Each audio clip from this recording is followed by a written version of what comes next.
everyone, and welcome back to another Change the Air Foundation interview. My name is Kendra Seymour, and today we're going to be doing part 2 of our interview with Michael Schrantz, where we continue that discussion on an IEP's perspective on buying or renting a home. There was literally so much good information in part 1 that we ran out of time, and we needed to do a part 2 because there was so much we wanted to cover in our talk. So thank you so much, Michael, for coming back and joining us and continuing the conversation.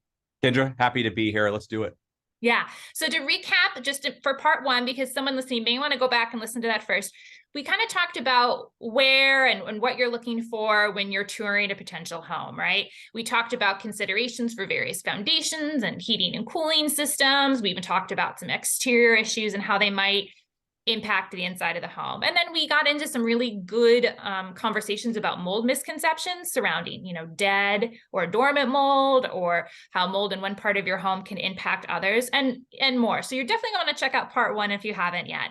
But today we're going to keep that conversation going, and we're going to shift a bit towards renters to start, Michael, because they're kind of in that unique position and have a little bit less control over the solution side of things. So for them, I think it's super important that they are a little more, proactive with certain things. So my first question to you then today is, a renter likely won't be able to have a formal inspection. So what are some, things that they can do to try and find that best possible place for them?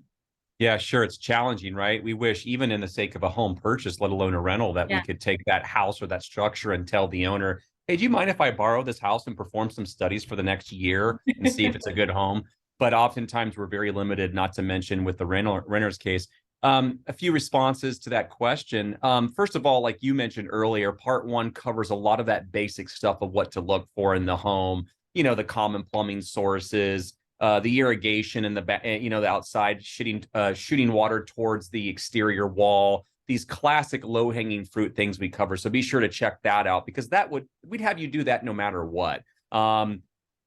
The other thing too, and again, just to remind people, and I know we were talking a little bit offline about this prior to this interview, is that it seems like when people ask the question of where do we find the most challenge in a home, if we only could pick one thing about an issue, like a roof leak, a plumbing leak, a crawl space, HVAC, typically crawl spaces and basements can be the most challenging. So if you can avoid a home that doesn't have a basement and a crawl space, you will oftentimes avoid some of the concerns that come with moisture, mold, bacteria, that sort of thing that can come and develop in that crawl space, in that basement, depending on the layout and the situation. Flat roofs, we might have touched on that in part 1 too. I have a flat roof and I've had 3 or 4 roof leaks. It's true what they say. A flat roof can be a problem because they're typically designed to be a sealed system, which means that they got to be perfect.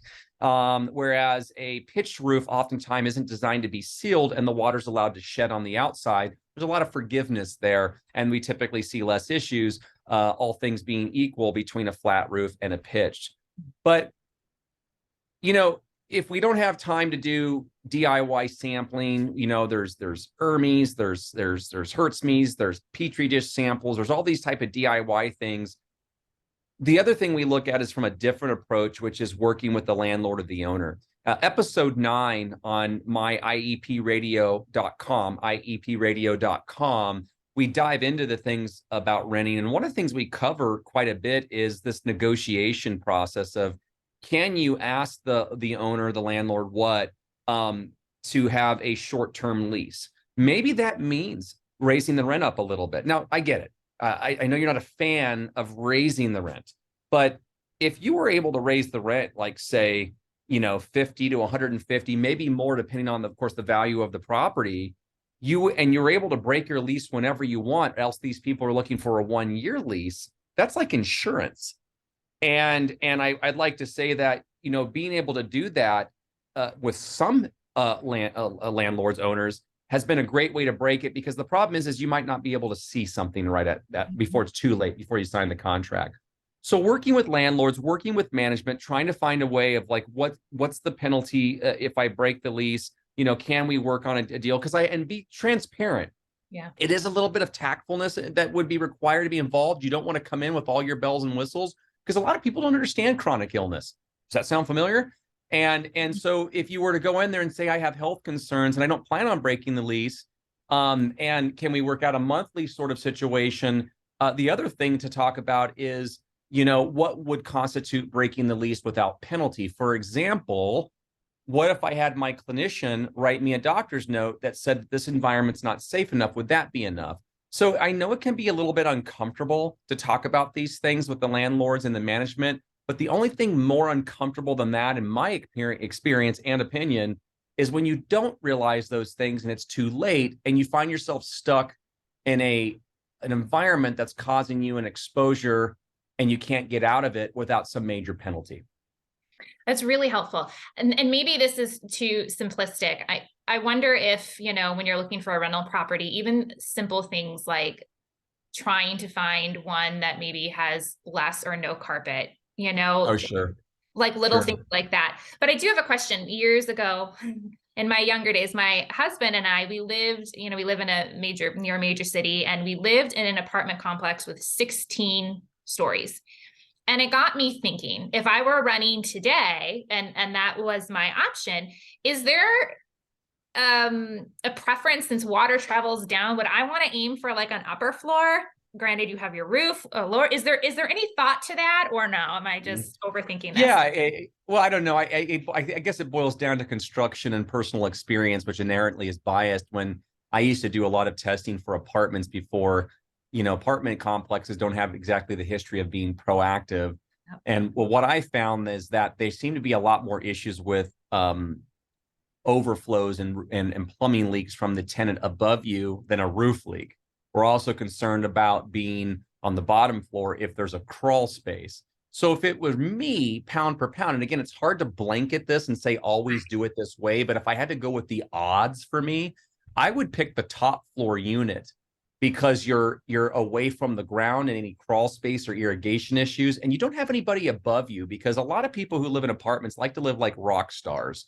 And the splashing of water, the plumbing issues. And again, when I look back at the number of apartments that I had assessed, and it's probably been well over 100, most of them were from plumbing leaks, not a roof leak issue. Yeah. That's a great tip. I mean, again, like none of these things that we're saying are blanket statements 100% of the time. It's just things to think about. And another thing, I don't know if you think about this, our current home, 3 sides get some sun, but then the back of our house doesn't, and we'll see things growing. So is there something like for large apartment complexes to not pick the one, apartment that's on the back wall that gets no sun? Is there anything to that, so that, there's some natural drying and wind? Yeah, I mean, sure. Northward, northerly facing areas on this hemisphere of the planet, you're going to get less sun. And in certain climates, there is condensation forming. You see a lot more microbial growth. But, there's also arguments to be made about condensation occurring due to the sun beating down on a surface, getting warmed up, things getting cooled down. I think as a general rule, if you could find a south-facing unit, apartment, this multi-level story, whatever it might be for that matter, that's ideal. I think what I'm also thinking about is the prevailing winds. Are you next to an interstate or a city? We're so tunnel vision a lot of times with just mold, but there's other pollutants that are at play here. Okay, yeah, right. That's true. And so, can you find out, depending on where you're at, if there's a chart for prevailing winds, can you go pay attention and see which way those winds go on a weather station and see what you can find? And I think the takeaway is, can you find a building that's not, I guess you might call it downwind of any suspect area, like a high density highway system or an industrial area? Those sorts of things are key. Just a little tidbit. There's an area not far from us, and I didn't live downwind, but friends of ours did, from a sewage treatment plant. They got a great deal on the rent, but 9 months of the year it stunk. And yeah, I guess that's another tall tale sign. It maybe goes to the idea of, if something's too good to be true, you got to keep that radar on, because it might be a situation like you just described. Yeah, you don't want to be there in the summer, that's for sure. Right. In Virginia. So this is a great segue into our next question then. So I'm so excited about this, because we tend to focus on mold and water damage, and that's important. But there are some other pollutants in your indoor air that can impact your home, things like VOCs or radon or carbon monoxide or lead. Can you speak to any of those and what we might need to be think about or how we might go about testing those? Yeah, it's hard to holistically, as you mentioned, blanket statements to cover everything. I mean, we're still learning on what is a contaminant, what's an issue. But on the more common low-hanging fruit, we have like the volatile organic compounds is a very classic one. So these chemicals, TVOCs, total volatile organic compounds, and there's radon, like you said, carbon monoxide, lead. So for each one, real quick, a lot of these types of contaminants that I'm looking at on your list here, you can test both professionally and DIY. Ideally, we'd love for a professional to get involved because it boils down to the interpretation of what does it mean. With TVOC devices or measurements, there are real-time meters that you can hold in your hand that give you an overall count of what they detect are VOCs in the home. It's kind of like an averaging, if you will. There are tests like there's a company called Home Air Check that has this sorbent tube pump where you put the sorbent tube in the pump, and you can find them on Amazon, Home Air Check, and sample the air for formaldehyde or TVOCs or MVOCs, microbial VOCs, which are great tools that you can do DIY. I think the question we always want to ask is, do we have enough time if we're using the test prior to moving in? Maybe a real-time handheld meter is a better option. The problem with that is it's not going to be as specific. And if you buy $100, $200, $300 meter on Amazon, you might not be working with the level of sensors and resolution that you'd get with say a $4,000 to $6,000 to $8,000 professional grade portable VOC meter. So if we have the time, doing like the Home Air Check, to me, I think is one of the coolest, easiest DIY check for TVOCs, formaldehyde levels in the home. When we get to other things like radon, EPA has a radon map that you can look at, but you don't put all your eggs in the radon map basket. We find that a lot of, I live in Arizona, and we get a lot of people from the Rocky Mountains and Colorado, and they'll move here and they'll be buying a home and they'll be like, you guys don't do radon tests? So it's funny because depending on where you come from, there's actually requirements for radon testing. There are charcoal canisters and other things you can do DIY online. There will be some arguments about how accurate they are, is what you would get into. That one you probably should rely on a professional. But I mean, that's an important long-term thing. You don't smell radon. It's typically not something that you react to quickly. This is more of an issue of like cancer, lung cancer, that sort of thing down the road because of some elevated level in the home. Carbon monoxide, incomplete, a byproduct of incomplete combustion. When we think of carbon monoxide, we think about our gas appliances, furnaces, gas stoves. We think about outdoor, pollution from cars and things of that nature. There are a lot of reasonable handheld meters you can get on Amazon. I don't have one particular brand that you can look for to help see if any levels are elevated. The trick here is that a lot of these meters, may not get down to that low parts per million or parts per billion level. Your smoke detector, is calibrated to go off at a certain parts per million. Don't quote me, but I think it's like 9 parts per million or whatever it is, might be a little bit higher. The point is that might, you obviously want to look for obvious issues, and you might be able to detect low-hanging fruit issues with these handheld meters, which is a good thing, not a bad thing. But it might not be able to take it to the level of forensic, but it's a great starting tool, which leads us to the other thing you mentioned, which is lead. Lead is mainly discussed in terms of lead-based paint. It's not an exact thing, but if your house was built prior to 1978, most homes would be labeled as having the real potential to have lead-based paint, even if that paint was covered up by a new layer of paint. Usually the issue with lead-based paint exposure, if you read the literature online, it falls more to like pregnant women and young kids ingesting it and all of that issues. If you have lead-based paint, and this kind of brings up some perspective here in the home, it's not an automatic deal breaker. You don't have to move. I mean, if the wall with the paint on it that's got lead is in good shape, it's not disturbed, you may have to do anything. But they do have online tests that you can do, little real-time swab kits that are kind of like a color metric that will be, it's kind of like absent presence for the lead in the paint. What you will find, again, is like radon, lead can be a complicated thing to sample, and oftentimes you want to use a professional. So I'll throw all that at you and see what you have to say. Yeah, no, all these things are good. I'll kind of work backwards. So with lead paint, it's something definitely to be aware of, like certain, again, nothing's a deal breaker, but even things like Tamara Rubin, she's Lead Safe Mama. She's talked about how, if you have older windows and they have lead paint, you're opening and closing that window, that friction causes small particles to release into the air. So you want to be mindful of that because it can get into your air. And then for carbon monoxide, I think one of the things, and we're going to actually do a talk on this at some point in the future at Change the Air, I have a carbon monoxide detector. That is for, that thing goes off, you need to like leave the house, right? Call the fire department. Right. But there's low level carbon monoxide exposure that can often get missed and can cause headaches and other symptoms. And so there are low level carbon monoxide detectors that you can buy for your home that are going to help with that. And it's something to be aware of, right? So your standard carbon monoxide, hopefully you have one. If not, go out and get one. But you may want to think about one that's, a low level rating. And then I want to offer some clarification. If someone's listening, we're using the term, VOC, volatile organic compounds. Can you tell us some sources? Because if you're buying a home or moving into a home, and please add on to this, it can come from things like your furniture, your flooring, your paint, it off gases. And that falls under that VOC umbrella, correct?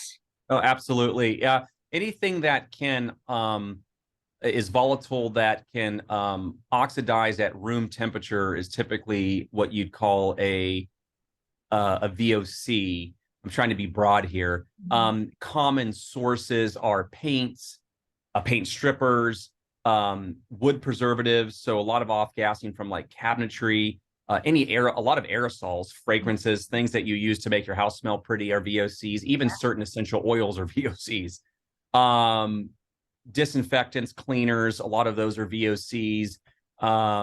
Stored fuels, propanes, kerosenes, things of that nature, all have this ability to create dry cleaning, common products from that. So you are surrounded by all sorts of building materials. Insulation has chemicals, fire retardants in there, things that are produced semi-volatile organic compounds, all of which are potential exposures.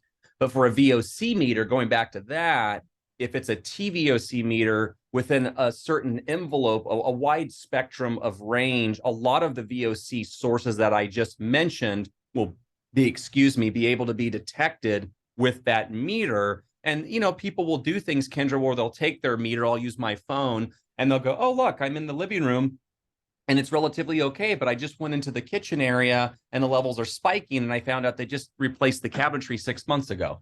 Yeah. So a good way to help identify VOCs that way. Yeah. And I mean, all of these things, like there are solutions, and it's probably beyond the scope of this talk. Like, if you've walked into Trust me, I keep on wanting to give you solutions, but then this becomes a 5-hour conversation about one question. I know, we're gonna have to keep having you back. With, that new house smell, everyone knows that new house smell, the new car smell, right? That's what you're smelling. But there are solutions, ventilation solutions and filtration solutions. And that's probably like 5 talks, right? We can get into that about bringing fresh air in and things like that. But it's absolutely just to be aware of, right? And all of these, nothing's a deal breaker. These are about identifying issues, more like qualifying them, maybe quantifying them to some degree. But nobody has a cheat sheet here. This is why ultimately working with an IEP, indoor environmental professional, is key, because you kind of need a navigator to help you. It doesn't mean you can't do things on your own. I'm not trying to say don't do that and work with somebody that's going to charge you money, but our focus is do you know what to do with that information? If the VOCs are high, if it has a crawl space, if you're reactive and you think there's mold, you start checking off all these boxes and you're going, maybe this is not the place for me.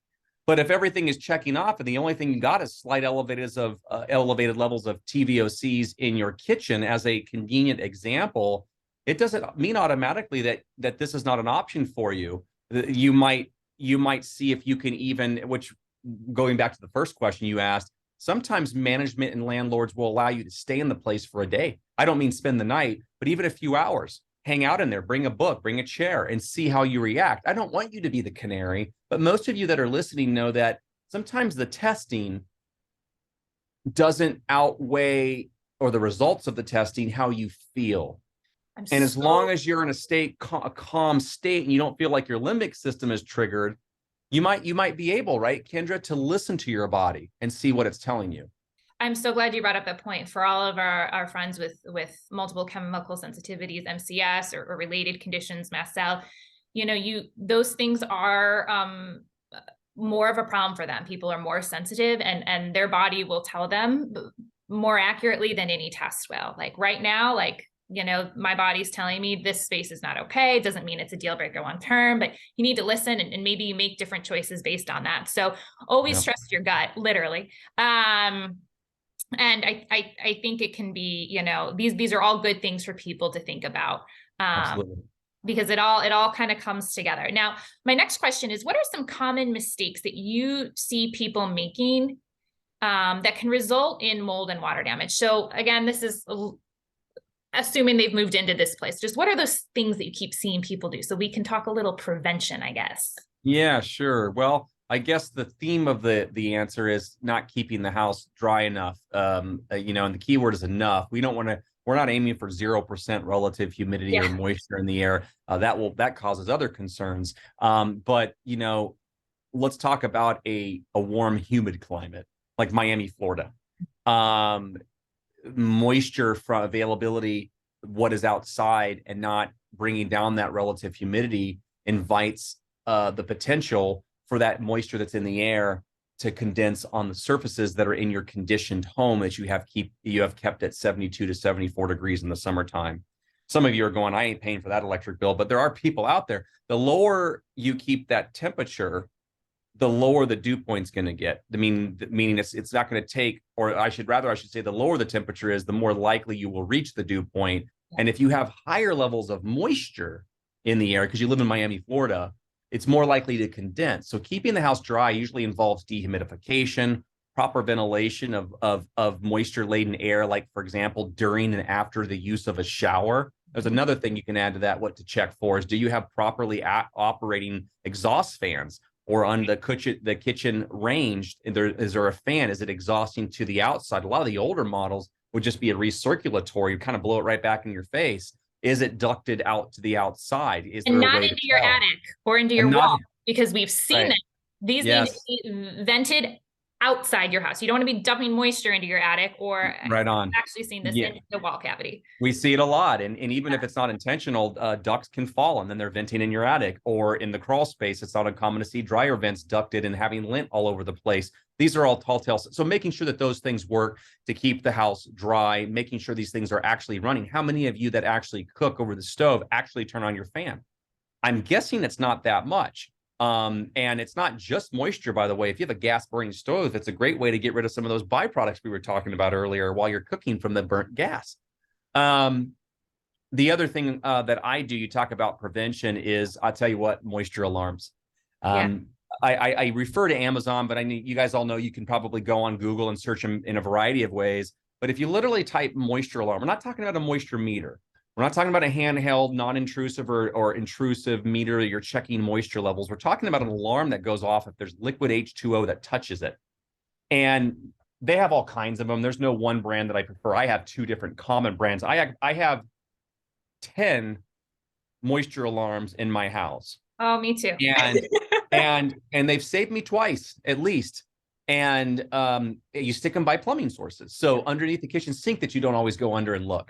Behind the toilet, where there's a supply line, if it ever leaks or drips or water flows over the toilet, you have something that's going to go off like crazy. It's very annoying, very loud, inconvenient, but it can save you, as some of you have already unfortunately experienced with the cost of mold remediation, thousands of dollars, especially if you get into like damaged cabinetry and other things of higher value, just because you were able to catch that water leak in time and start drying it out. And I've had personal experience, and it's saved me from a couple of legitimate leaks, including one in my corner kitchen sink, which would have been a very expensive proposition because our top of our countertops are tile. So the other thing that I do is I try once a year or even more often to do a thorough walkthrough of the home, both inside and outside.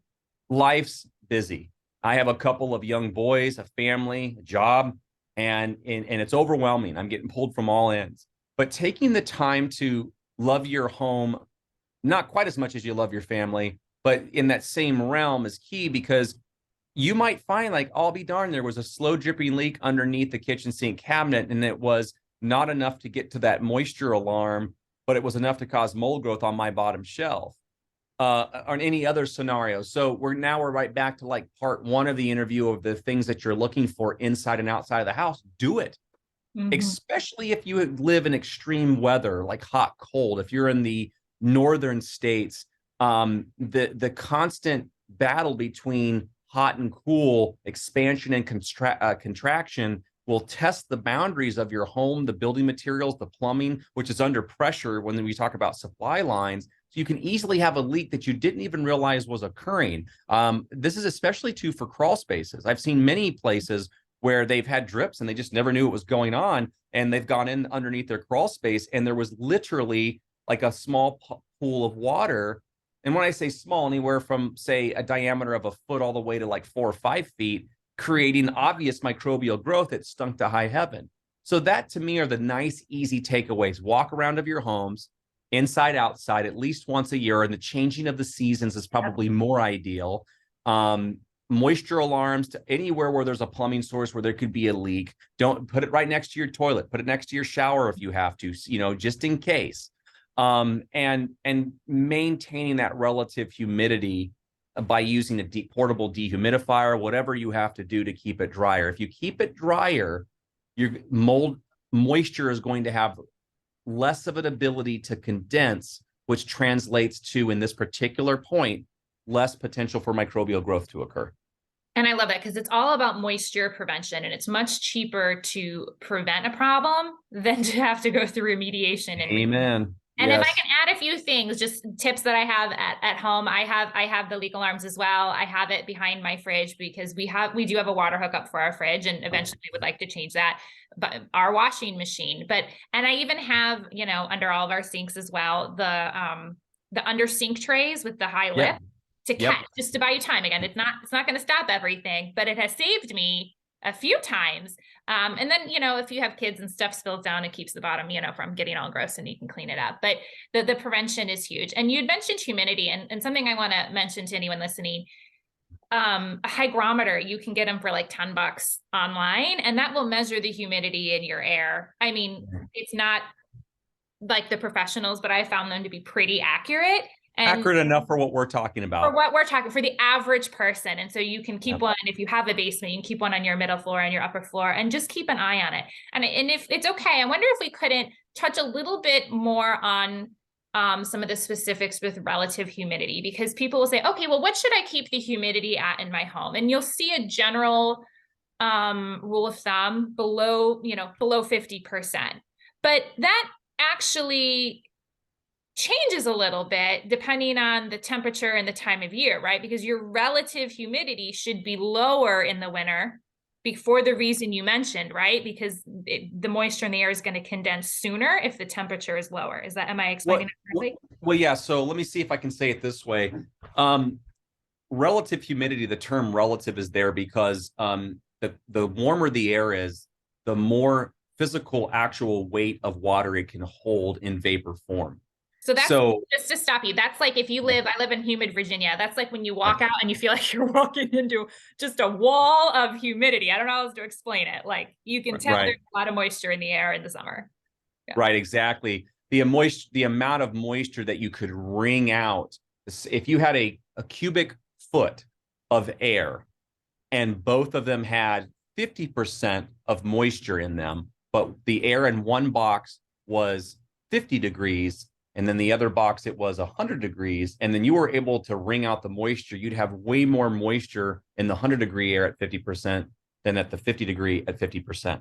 So the best explanation I've ever heard of that. Yeah. So relative humidity, matters. And it's true that a lot of us focus of keeping that levels. Usually the ranges always change, and there's other challenges. So you'll see people say, yeah, but this is okay too. But, 40 to 50% is a nice clean range where you're dry enough in the summertime, but you're not so dry that you deal with respiratory issues or infection or viral issues, where the incidence of viral infections, where did that come from, comes up typically like in the wintertime. One of the reasons why we see a higher incidence of the flu and everything like that in the wintertime. In the wintertime, it is true that there's way less moisture and things are colder. And depending on what the home is doing, you might still read 20, 30, 40, 50%. But again, if it's 50 degrees in the house and you guys are using, electric blankets to stay warm, we're not worried about 50, 60, even necessarily 60% when it's cooler. What we find in the winter time is that more people complain about respiratory issues because it's too dry. And so here we're talking about anti-moisture. We're actually adding things like humidifiers to put more moisture in the air. So we shouldn't be afraid of moisture, but we want that balance. And I would argue that 40 to 50%, whether it's wintertime or summertime, is a great target for you because it gives you a lot of wiggle room without that worry of microbial growth. Mm-hmm. Because, and for anyone who may be listening on the flip side, if your humidity is too high, you can get microbial growth from just humidity. So sometimes people think mold growth will only result if I have like a flood or a pipe leak or something large. But I know during COVID, I remember reading an article of a mall and they had shut off the air conditioning to save money. And when things started opening back up, there were pictures of all the boots and purses, and so everything had a layer of mold growth. And it had to do with the fact that the humidity wasn't being controlled in that building. And we saw that I used to be a teacher in the school that I worked at. To save money, they would turn off the heating and air at 4 p.m. And then it'd be off in the evenings and then on the weekends. And we came back after a long 4-day break, and one of the entire wings had white fuzzy mold growing over everything. And so in an attempt to save money, they created a problem. We live in a very humid area. That's a problem for us. So just for people to think about it, it doesn't just happen because you have a massive flood or pipe leak. No, to your point, condensation type mold issues is important. And when we talk about controlling relative humidity, it's not because we're trying to prevent a plumbing leak in your wall. It's because of what Kendra's getting at. It's this idea that, mold's complicated and mold's very much a part of our earth. We'll get into this probably in a little bit too, but about what is normal fungal ecology, what are our goals. The point is that if you can lower that humidity, because there's a lot of people that are like, well, no, I just keep it at 60, 70% relative humidity. And you're really flirting with putting a lot of moisture in the air, which makes it more likely, again, that moisture will condense. Because the higher, let's say you have it, just as one example of a million, if you had your indoor temperature at 73 degrees and you raised your relative humidity to 70% relative humidity, the dew point is 63. Yeah. And in that scenario, you're going to have moisture condense. And like you said, that's the common denominator is once you have the moisture condensing, now you have water available for a viable mold spore, which there are plenty because they're all around us. Welcome to Earth. And plenty of nutrients. You've seen mold grow on glass. It's not really eating the glass, but it's eating the nutrients or degrading that are on there, the dust, the debris, the plant fibers, what? You will get growth, which is that mall example. That's classic where they had this layer on there because it was in a concerted effort to save money. Now it's going to cost them way more than that to fix the problem. Yeah. So this is kind of a good segue. We're gonna kind of shift gears a little bit. Michael and I had talked about, there is kind of a message here that we want everyone to hear. And so we're going to shift format a little bit because we want you to realize that your goal is not to find a perfect home. There is no perfect, and that's okay, because what we want you to think about and what we want you to realize is that you will find a home that you can heal in, and you will find a home that you can be healthy in. And we want you to know that you're going to be okay. Your body is designed to heal. Okay. Homes can be made healthy again. This journey is about progress over perfection. And this coming from someone who's a type A, I never want to make this mistake again. That's really hard, but it's about progress over perfection. So Michael, if it's okay with you, I thought we could talk about some of the misinformation, anxiety, PTSD, all of that makes this process harder and scarier and more overwhelming than it needs to be. Yeah. Where do you want to start, Kendra?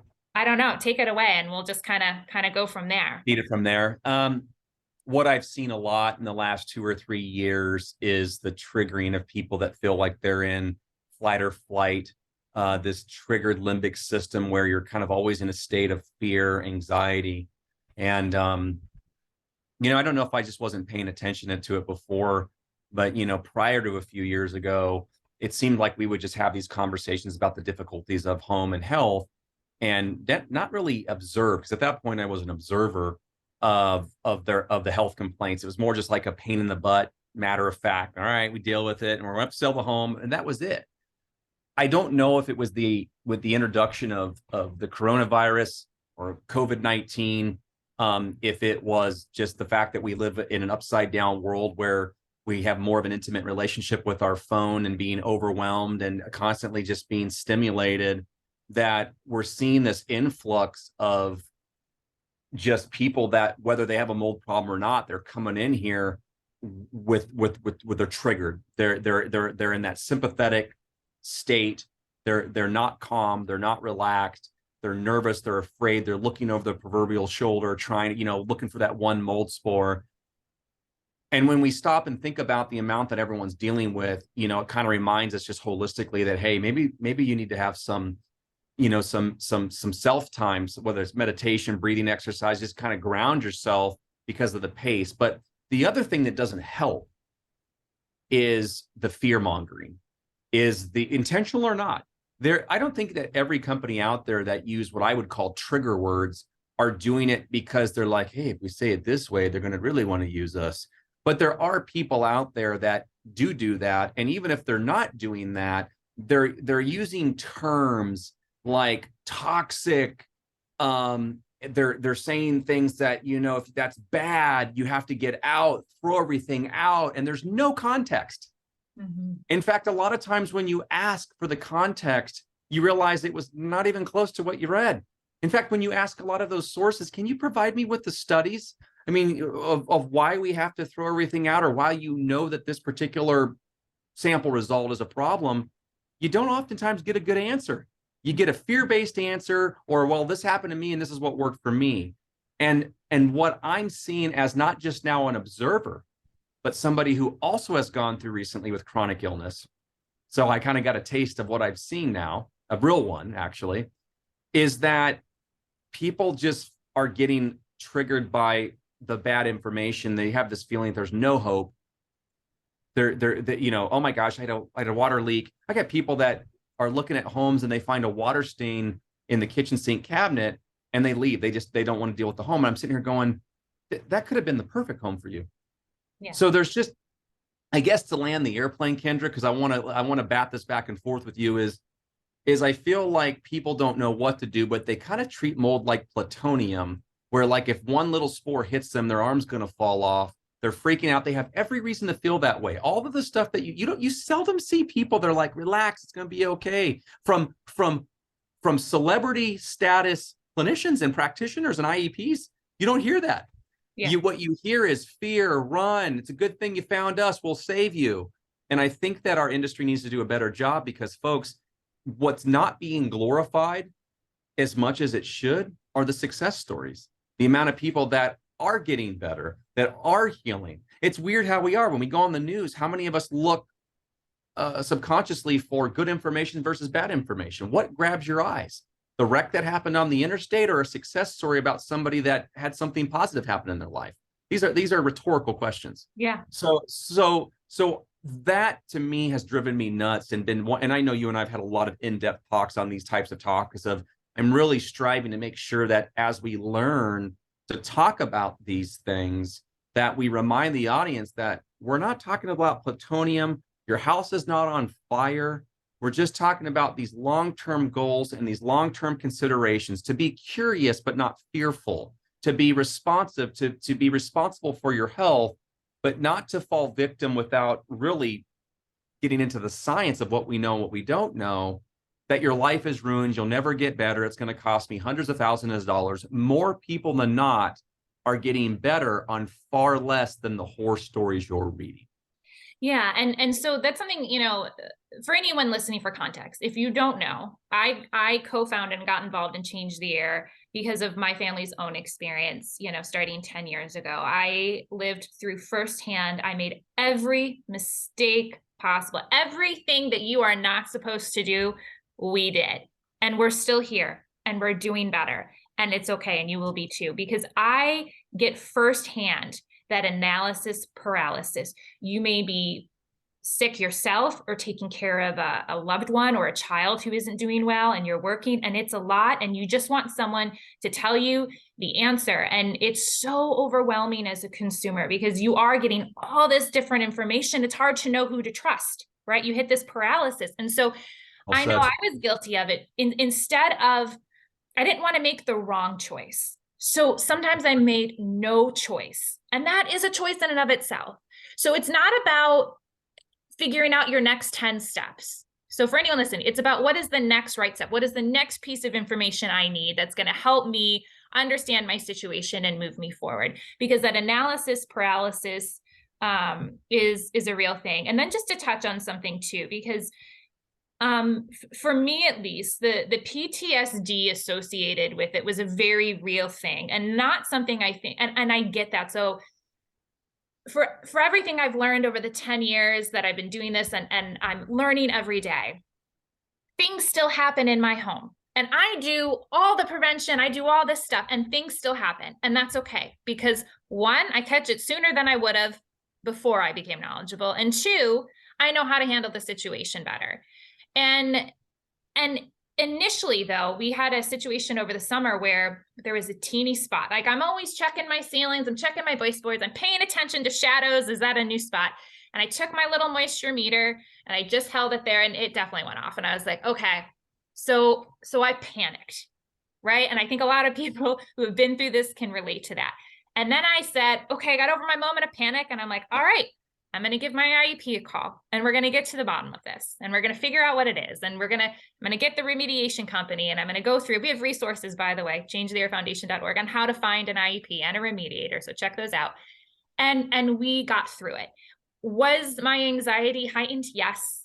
Was it stressful? Yes. Did I wish it didn't happen? Yes. But we made it through, and we're okay. And I didn't have to, destroy everything that we have built, and so every situation is different. Obviously, how we dealt with this situation is different than other situations I've been in the past that were bigger and required a little bit more. But the message here is, if you've been through this and you're just so worried or scared or anxious about your next step, that's okay. But don't let that control or dictate like your future. I don't know. I'm rambling here. I don't know if there's anything you want to add. Well, this is why we're just having a kind of a coffee shop talk right now, because this is the real stuff. This is where it's at. And people can look up the basics online, but we're dealing with the day-to-day. And you mentioned PTSD, and I went through that. I was diagnosed with it. And it's amazing how powerful our bodies are and how much we forget it in those moments of feeling hopeless, in the moments of feeling exposed and vulnerable. And these are terms that some people aren't even comfortable talking about. There's all sorts of coping mechanisms people do to avoid dealing with the reality, calling that person crazy or just acting invincible, but then living kind of like in an unhealthy manner. And I think the balanced way of looking at this is that, listen, you might have a lot on your plate, and you know what? You're strong, and your body's designed to heal, not kill, and you will get better. And even if you had no treatment, there's some people that take a lot longer and would be very difficult if you were in a really bad moldy situation, like, to get better. But again, you mentioned it earlier about steps. Step one is take a deep breath. It's going to be okay. Step two, go through those stages of grief and get that over with. It's frustrating. I was frustrated. You're human. You're allowed to get upset and angry and frustrated that you can't press one button and solve all your problems really quick. And three, realize that there are a lot of good resources out there that are not fear-mongering, that are intended to be digestible. Step-by-step, proactive, positive direction moving steps to help get you better, and done in a way that can be tailored and unique to your situation. Not everybody's got a moldy crawl space. Not everybody has your susceptibility. Not everybody has the same symptoms as you. And there are a growing number of professionals that are understanding this and truly can tailor a solution in such a calm and honorable way to your health and your exposure that you actually feel good for a change. Finally, direction, finally, purpose, finally, testing to validate things, field testing. Finally, I didn't have to spend $40,000 to do it all. And yeah, there's some crazy stuff out there. There's some big ones out there, and that kind of comes with the territory. But the point is there's a lot of help, and there is, when we talk about hope, some people hear that and they're like, you're making hope sound like it's there, but it's like a faint light. No, I have more success stories than I have failure stories. And typically the people that have failure stories are the ones that got overwhelmed, or the ones that gave up. I mean, we got all sorts of cool things we can do to find a solution if you're in a tough spot. So if we were to give takeaways here, it's like you mentioned, is don't feel overwhelmed. Take a deep breath. Know that there's a help. You don't have to treat your mold exposure like you would if your house was on fire. If your house was on fire, oh, it's game on. It's run. You get out. But your arm didn't fall off yesterday and you were in the house, and probably not going to fall off tomorrow. And we're going to get you better. And I'm seeing this pattern with thousands of clients, hundreds of clients, many hundreds that are in like real bad situations. And I now have possibly the humble honor of saying I've been there firsthand. And I know exactly what it took. Over a year to get from where I was at to where I'm at today. So I can tell you that looking back on my own personal experience, half of my problem was me. And it's not a fault. I'm not blaming myself. I'm just saying I overreacted. And I'm like, why am I overreacting? Well, it's because of all the stuff you hear.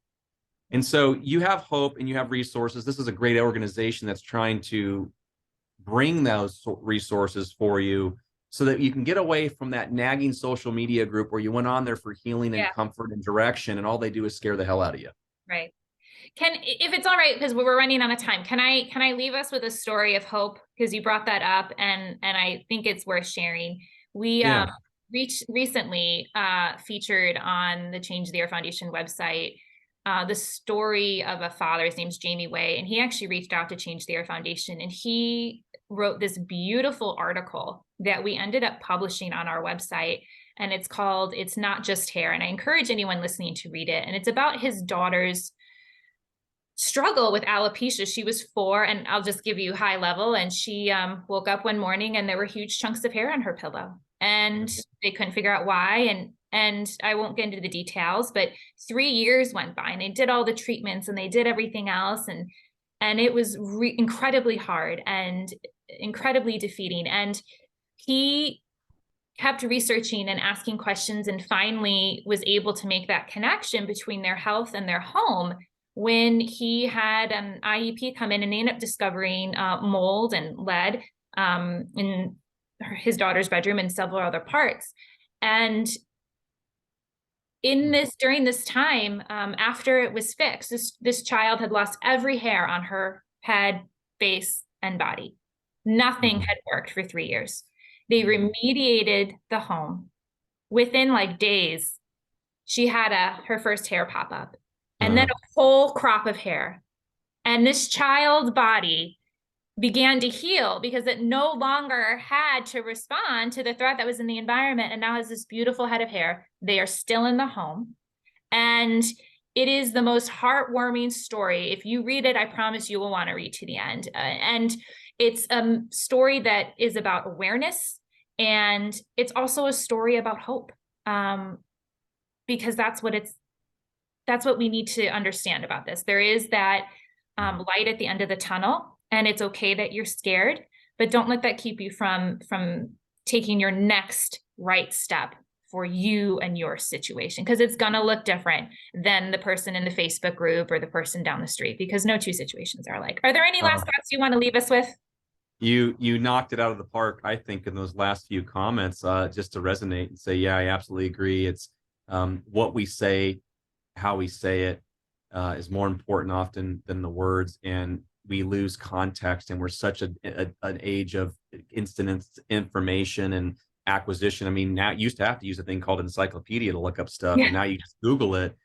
And unfortunately, there's a lot of bad or personal biased, emotionally driven information. Even if there's 8 good nuggets of information within a blog, there's two nuggets that are bad, and it's going to be the true that trigger you and make you start calibrating your mind to thinking things that are just not true. Guys, we live on Earth surrounded by mold. We're breathing in mold mycotoxins right now.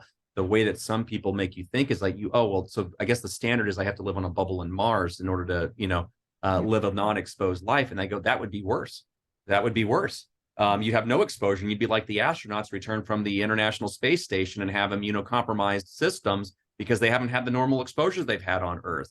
So yes, there's absolutely hope, and we don't need to turn mold into a monster. We can be very pragmatic, very honorable to your health, not cutting corners, but finding a way that's going to actually get you in a forward direction. We're not just going to throw the book at you and tell you to do everything at once and overwhelm. Because that's the other piece, right, Kendra, is like that system overwhelm. You call it analysis paralysis of somebody coming to you and saying, oh, it's going to cost you whatever the number that triggers you. And what I often find more than I don't is when I review estimates and protocols where someone has been given that information, I often find that a lot of it's in excess. And it doesn't mean that doing that wouldn't have been helpful, but could they have saved 10, 50, 60, $100,000 and tried something different to see if that would have been helpful so that their family didn't end up in the streets? So yeah. And to tie it back to the topic, just, when you're house hunting or apartment hunting, and if you're testing a place after, but you're throwing a lot of money away when, you need to be using, all the tools in your toolbox and understanding that, you're finding it's about progress over perfection. Thank you, Michael, so much for joining us again today. I really appreciate you taking the time to kind of wrap up this conversation. I loved it. Thank you. I look forward to the next one, Kendra. Absolutely.